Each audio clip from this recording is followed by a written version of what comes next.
aí, pessoal, tudo bem com vocês? Sejam muito bem-vindos ao devocional do livro de Mateus. Hoje é o capítulo 4. Vamos fazer a leitura. Espero que aí na sua casa vocês estejam também acompanhando. Então Jesus foi conduzido pelo Espírito ao deserto, a fim de ser tentado pelo diabo. Jejuou 40 dias e 40 noites, e depois sentiu fome. Então se aproximou dele o tentador e lhe disse: Se és filho de Deus, ordena que estas pedras se tornem pão. Jesus, porém, respondeu: Está escrito, o ser humano não vive só de pão, mas de toda palavra que sai da boca de Deus.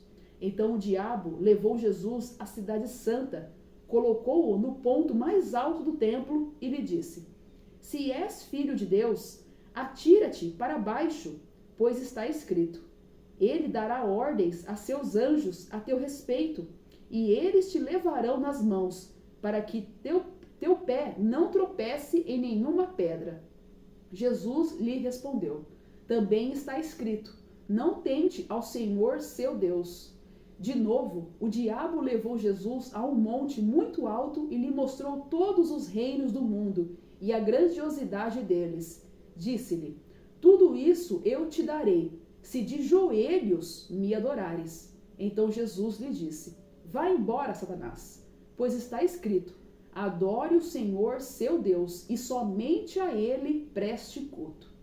Por fim, o diabo o deixou, e eis que os anjos se aproximaram e se puseram a servi-lo. Quando ouviu que João tinha sido preso, Jesus voltou para a Galiléia. Deixando Nazaré, foi morar em Cafarnaum, à beira do mar, no território de Zabulon e Neftali, para que se cumprisse o que foi dito pelo profeta Isaías: Terra de Zabulon e terra de Neftali, caminho do mar, do outro lado do Jordão, Galiléia das nações. O povo que estava sentado em trevas viu uma grande luz.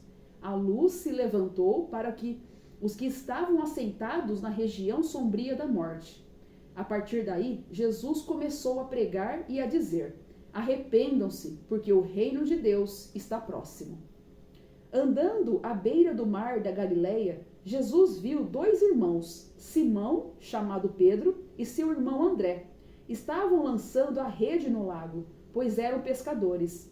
Jesus lhes disse: Venham após mim, e eu farei de vocês pescadores de gente.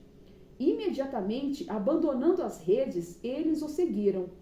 Indo adiante, viu outros dois irmãos, Tiago de Zebedeu e seu irmão João. Estavam na barca com o pai Zebedeu, consertando suas redes, e Jesus os chamou. Imediatamente, abandonando a barca e o pai deles, eles o seguiram.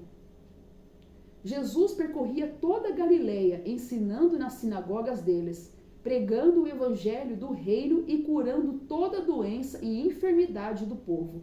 Sua fama se espalhou por toda a Síria, e conduziram a ele todos os que estavam doentes, sofrendo com diversas enfermidades e dores, os endemoniados, epiléticos e paralíticos. E ele os curou. Numerosas multidões o seguiram, vindas da Galileia, da Decápole, de Jerusalém, da Judéia e do outro lado do Jordão.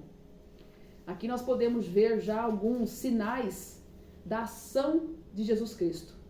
Ele então que foi para o deserto, passar 40 dias e 40 noites, foi tentado pelo diabo essas tantas inúmeras vezes. E o mais interessante nessa parte é que tudo aquilo que fazia falta para Jesus é aquilo que justamente o diabo ofertou. E muitas vezes pode acontecer justamente isso na nossa vida. Quando enfrentamos desertos secos, solitários, justamente aquilo que estamos fazendo mais falta, que estamos na escassez, é justamente isso que nos será ofertado. E aí, diante então dessa escassez, nós agarramos, mas caímos na armadilha. E essa ordem das 3 tentações sofridas por Jesus mostra como ele enfrenta os desafios que vão desde a satisfação básica de fome até o desejo de poder, passando até em busca da segurança religiosa. E essas tentações, né, o propósito delas, de Jesus, de ter negado, mostra justamente a sintonia dele em fazer a vontade do Pai. E podemos perceber um detalhe que em momento algum Jesus tenta manipular o seu Pai, colocando-o também à prova, levantando questionamentos. E quando Jesus passa, então, a ir de cidade em cidade, pregando, curando as pessoas, ele dá início a um compromisso com a vida e a justiça de Deus. E é muito nítido também vermos a reação de Jesus, que diante deste deserto, dessa escassez de coisas, ele acabou não se colocando numa posição de querer receber privilégios por ser filho de Deus, mas que ele manteve a todo momento do seu ministério, da sua passada, até o momento que ele foi para a cruz, ele sempre fez a vontade do seu Pai. Então, muitas vezes, quando nós estamos passando por algum problema, por algum deserto, normalmente a gente acaba colocando posições que conquistamos, né, que nos foram dadas aqui na terra, como se valesse alguma coisa, como se fosse assim, olha, não posso sofrer isso, eu não posso passar por isso, porque eu sou tal pessoa, eu tenho tal coisa. Isso não é válido para absolutamente nada. O processo deve ser passado.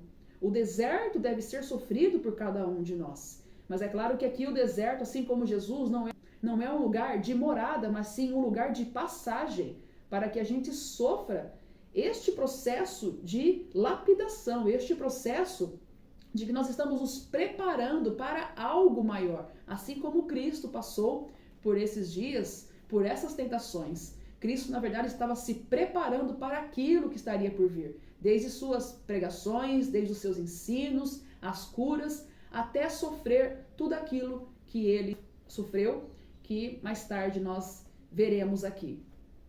E amanhã daremos continuidade na leitura do capítulo 5 do livro de Mateus. Se você está já gostando, está acompanhando, deixa aqui a sua curtida, faça um comentário de alguma dúvida, se está gostando, porque é muito importante aqui para o canal.